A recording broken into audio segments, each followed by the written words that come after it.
I was a crisis counselor before I went to medical school and eventually became a board certified physician. My weekends were late night shifts in emergency rooms of Boston, helping women and children through invasive exams and forensic kits. So let's talk about Dr. Peter Attia's apology for appearing 1,700 times in the Epstein files. First off, I'm not sure why medication with a shelf life of 3+ years would be described as a fresh shipment. But more broadly, this isn't just banter. This is co-signing.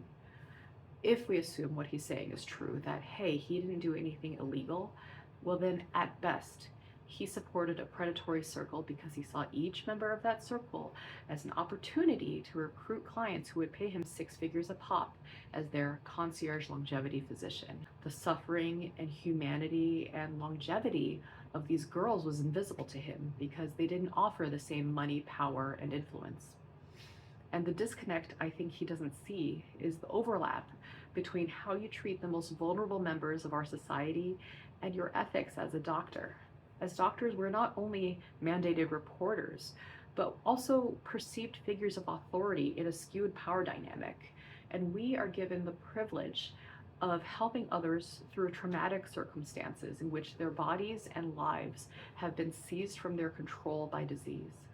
And let me tell you, no class in medical school or residency prepared me better for that role, taught me more about active listening and patient-centered care than the training I received as a crisis counselor.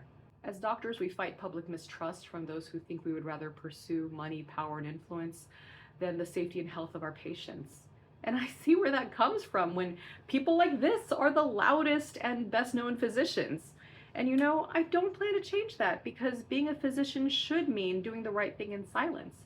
I don't do what I do to blast the details of my patients' success stories on the internet because it's their stories and their confidentiality. And I don't spend my time networking and creating clickbait because my dream job is right here in these clinic walls. The physicians I follow on social media spend their time seeing and caring for patients, and they create patient education content between those duties. And if you are someone who has suffered trauma of this nature, your pain is real. Your worth is real. I believe you. Find a doctor who listens to you. Find a doctor who believes you. We're out here, and this man doesn't speak for us.